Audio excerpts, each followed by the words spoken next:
Hey guys, welcome back to Stacy Stuff. Hey, just a quick thing this morning.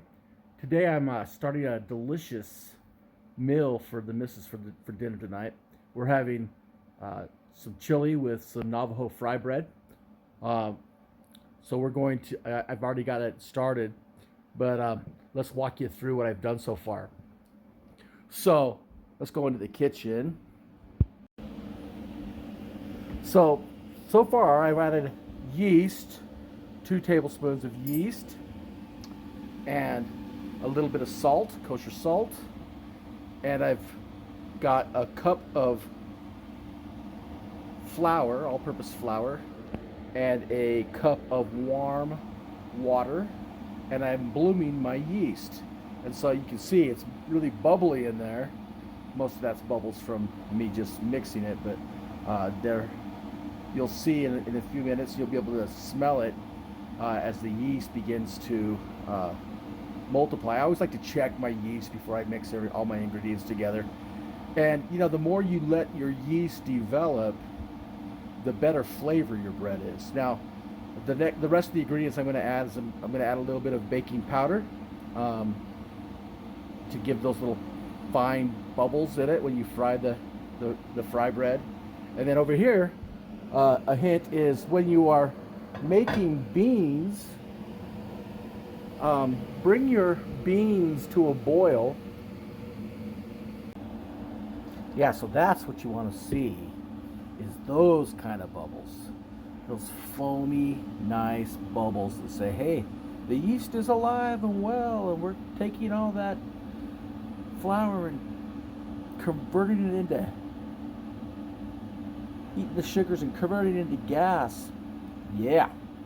Alrighty, so now I'm going to add 3 more cups of flour slowly, and then I'm going to mix that together, and we will have our dough, and we'll let that rise, and I'll knock it down and rise and knock it down, so we can develop even more delicious yeast and slow proof it.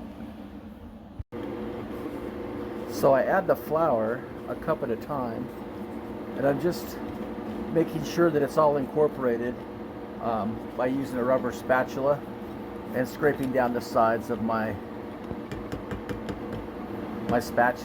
bowl.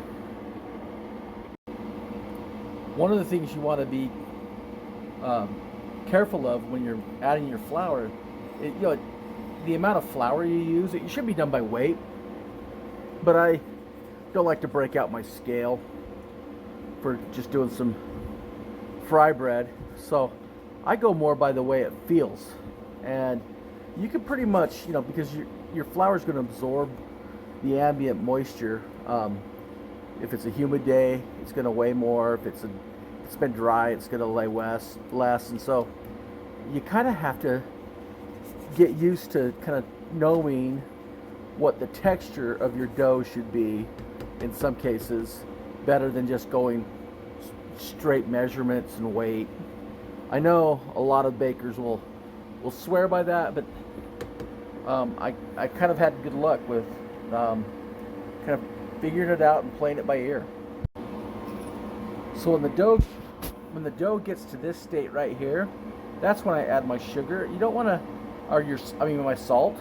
I don't want to add my salt too early, because it will impede the action of the yeast. But if you let it get going, you usually don't have a problem with it. One sign that you're on the right track is the dough starts to pull away from the edges of the bowl, and you can see it doing that right here. Now I want my dough to be fairly wet, which is what it's doing. But at this point, I like to sometimes increase the speed of my mixer until I hear like a slapping sound. And that's when I really know that it's fully incorporated all the moisture and mixed all the flour. And this is the point you're trying to develop some glutens in your dough. You want those nice stretchy proteins to make it a delicious bread.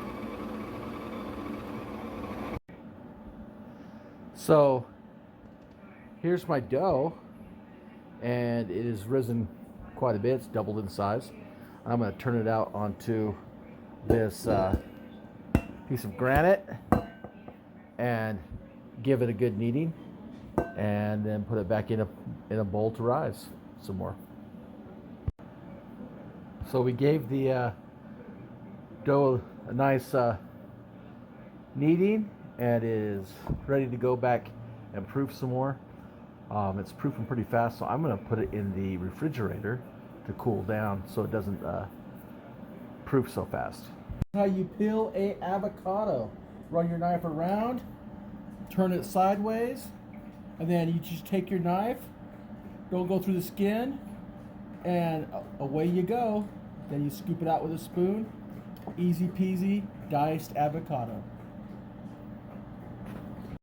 All right, so here we are. I'm finishing up my bread. I've got hot oil over there. Well, it's heating up, and I just use canola oil. And here is it's proofed, and I've knocked it down a couple times. Now I'm going to take my bench knife, and I'm going to divide it into equal parts, because we want all of our fry breads to be the same. So I'll just keep dividing it into half until I think I have the right number, and then we'll go half again, and then that'll be good.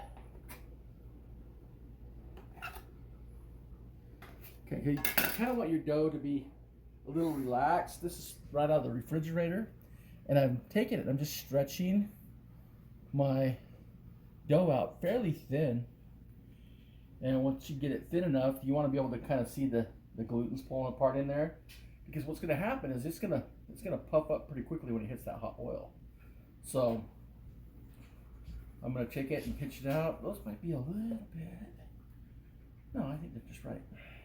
Okay, so now we're going to come over here to the hot oil. Remember, whenever you add anything into a frying hot oil, put it in away from you, right? And away we go. And we wait till it starts to float like that, and then we will, where's my spoon, and we'll kind of hold it down, let the oil flow over the top of it, and there we go. A flatbread is on its way. Now, when we make flatbread with chili, we will put a scoop of that on there, and then all the fixins like you would put on your normal taco. And they are delicious. We'll come back to you and show you the finished product. So here's my chili. I soaked and rinsed my beans, and then I added onion and chili powder, and I've boiled them till the beans are nice and soft. You really don't have to have beans in chili. The most important thing in chili is actually chili. And I used my chili powder that I made for making my sauce, and I've used a little tomato paste and black pepper, and it is delicious. So we are ready to go with Does it have ground beef in it? oh yeah, I added ground beef also, and I deglazed the pan that I browned my ground beef with water, and got all those brown bits in there. It's nice and delicious.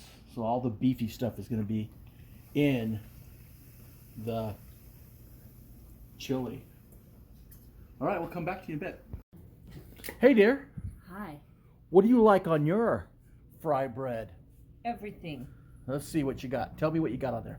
We have a little salsa, sour cream, lettuce, tomatoes, cheese, avocado, the beans and meat mixture, chili. Yeah, I like everything. And if there were fresh onions, I'd put those on there. The only thing I don't like is like ooh, we've got some jalapenos. I'm gonna grab one. All right, here we go. What's that on the outside of the dough? Cornstarch. Cornstarch. It lets it spin and release better? Yeah. Wow. Look at those skills. How many pizzas have you made, do you think, in your life? Too many. Too many. Whoa, wait. Let's see that. Dang. Got some holes. But you can patch those together, right? Good job. Hey, where do you work? Regatti's. Regatti's.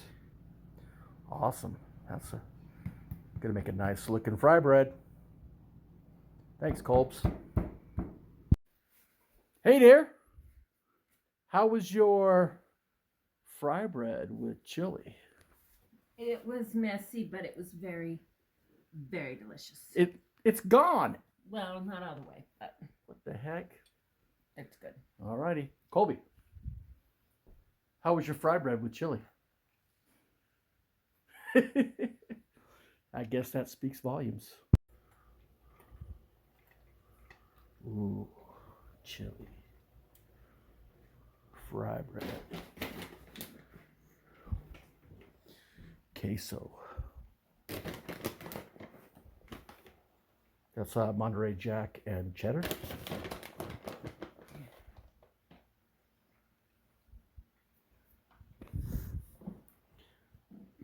Tomatoes. Do those tomatoes taste like disappointment?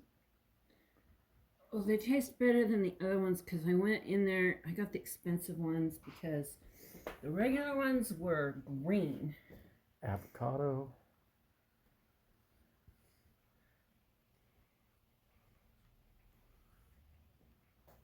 Lechuga.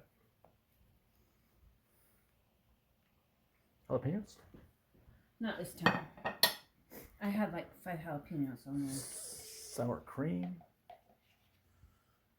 And salsa. Is it delicious? Very, very good. How many is this for you? This is the second one. Awesome.